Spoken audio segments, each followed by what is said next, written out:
दोस्तों, नववर्ष की हार्दिक शुभकामनाएं।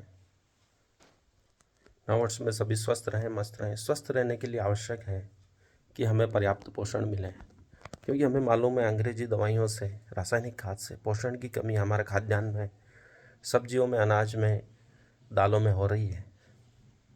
तो इसका सर्वश्रेष्ठ उपाय है कि हम जो भी पोषण मिल रहा है उसको पर्याप्त लेने का प्रयास करें। पर्याप्त कैसे लेंगे?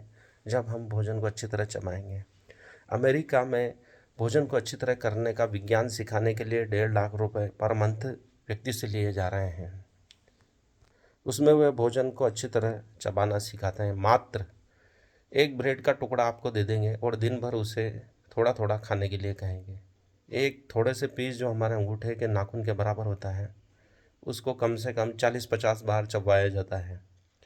और इस प्रकार से व्यक्ति दिन भर में एक ब्रेड का टुकड़ा ही खा पाता है। उसको पोषण उतना ही मिलता है जो 1 किलो भोजन से मिलता है। उसका कारण यह है कि हमारी लार जो है प्रत्येक कण कण में जो हम चबा रहे हैं उसमें मिल जाती है, और उस अन्न का प्रत्येक पोषण हमारी कोशिकाएं ग्रहण कर पाती हैं। उस चीज़ को समझने के लिए वैज्ञानिक बताते हैं कि कोई भेल, सांड केवल घास खाता है और दिन भर उसकी जुगाली करता है, अर्थात अपनी लार उस भोजन में मिलाता रहता है, जिसके कारण वह बलिष्ठ होता है। उसमें कोई पोषण की कमी नहीं होती, उतनी ही ताकत होती है। वो 5-10 आदमियों को उठा के फेंक सकता है। उसका कारण मात्र है कि वह पर्याप्त पोषण थोड़ी सी चीज़ से ही प्राप्त कर रहा है और हम चबा नहीं रहे हैं, निगल रहे हैं, जिससे हमें गैस, एसिडिटी और पेट की कई बीमारियां होती हैं। पेट से ही पूरा शरीर संबंधित है। यदि पेट सही है तो हम कई बीमारियों से बच सकते हैं। पेट ने ही हमारा बेड़ा गर्क किया है।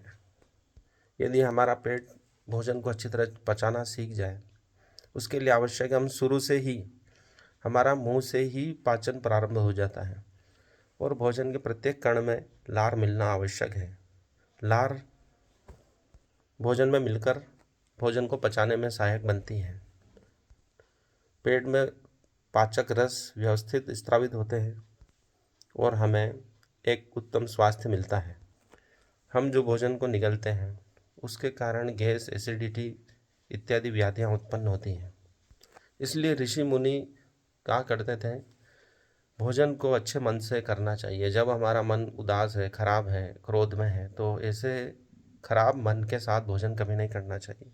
हमारी भावनाएं भी पाचन में सहायक होती हैं। यदि हम डरे हुए हैं, तनाव में हैं, तो हमारे पेट की नसें भी सिकुड़ जाएगी, हमारे शरीर की नसें, धमनियाँ सिकुड़ जाती हैं और ब्लड प्रेशर आदि कई व्याधियाँ उत्पन्न होती हैं। और ऐसे समय में हम जब भोजन करते हैं तो वो हमारे लिए विषाक्त हो जाता है। भोजन को अच्छी भावना के साथ बनाना चाहिए और बनने के पश्चात उसे अच्छी भावना के साथ करना चाहिए। इसलिए हम मंत्र का जाप करते हैं, ओम सहना भवतु सहनो भुनक्तु सह वीर्यं करवामहे तेजस्विनावधीतमस्तु मा विद्विषावहे।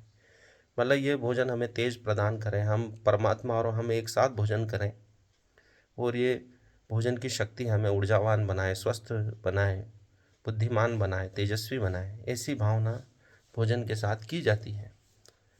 तो जैसी भावना हम रखते हैं वैसा ही भोजन असर करता है। धन्यवाद। नववर्ष की हार्दिक शुभकामनाएं। पुनः सभी स्वस्थ रहें, मस्त रहें। सर्वे भवन्तु सुखिनः, सर्वे सन्तु निरामया, सर्वे भद्राणि पश्यन्तु, माँ कश्चित् दुःखभाग् भवेत्।